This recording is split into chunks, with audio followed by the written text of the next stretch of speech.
Hi, this is Jason from Horrific Nightmares, and welcome back to the ABCs of Horror Challenge.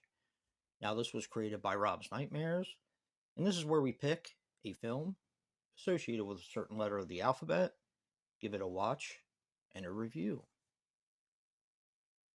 It's letter P's turn now, and for P, I picked Phobias. Phobias is a 2003 film, more like an anthology, and it runs approximately 75 minutes. Now, this is written and directed by Robert J. Massetti, and this stars John Fish as Frank Moore, Catherine Lice as Sarah, and Nick Colomeo as the Bug Guy.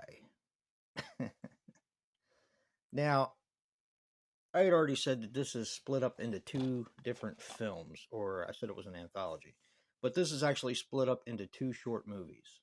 You have When Shadows Lie Darkest and Blackout. Now, this is directed by the same director and has a lot of the same people in it. So, the first short film is When Shadows Lie Darkest. And this is basically a guy who is seeing a therapist because he's having these wild fantasies of becoming a serial killer and killing his wife. Because he thinks his wife is cheating on him, which she pretty much is. And he's having these wild fantasies and graphic uh, daydreams about killing her and mutilating her and her lover. This one was pretty good. Now you have to understand that both of these are extremely low budget. If you see the top, it says Sub Rosa Unbound. Not really sure what that means, but when I looked on when I was watching the film, it said Sub Rosa Midwest, I think it was. So I guess this was a different division at one time.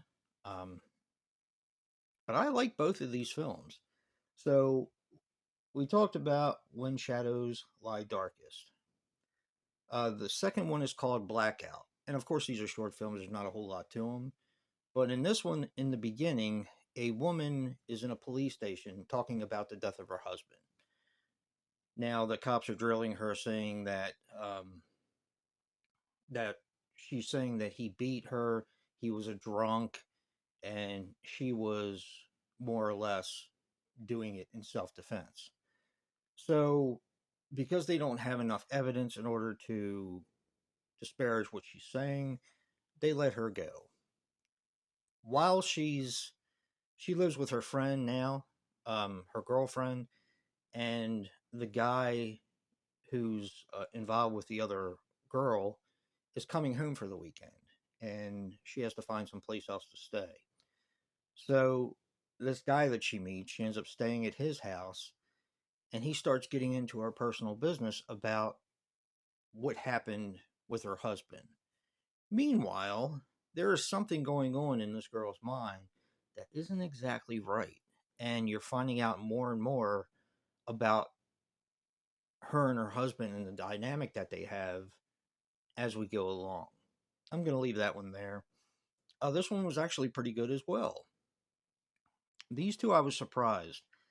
After I watched this, I read some reviews, and they said that this guy, Massetti, is actually a very good director and he works well with a low budget. And I'll have to say, I agree. It has plenty of gore. The stories are pretty well thought out. I mean, the acting is pretty much what you would expect of a low budget film or films. But overall, I have to say, both of these were exceeded my expectations. That's for sure. So, this is not one film, this is two films, but, you know, both of them, I think the first one runs about 25 minutes and the other one runs for the rest of the time. And they both have their own separate intros, so it's like they were cobbled together on one DVD. And I know that this is still available because I looked. I think it's like $11, $12 on Amazon. So if any of you guys are interested, it is still available. Um, yeah, I enjoyed this one, so check this one out. And don't forget to check out what Joe the Horror Man picked and what Rob's Nightmares picked for Letter P. Remember, guys, physical media matters. And until next time, peace.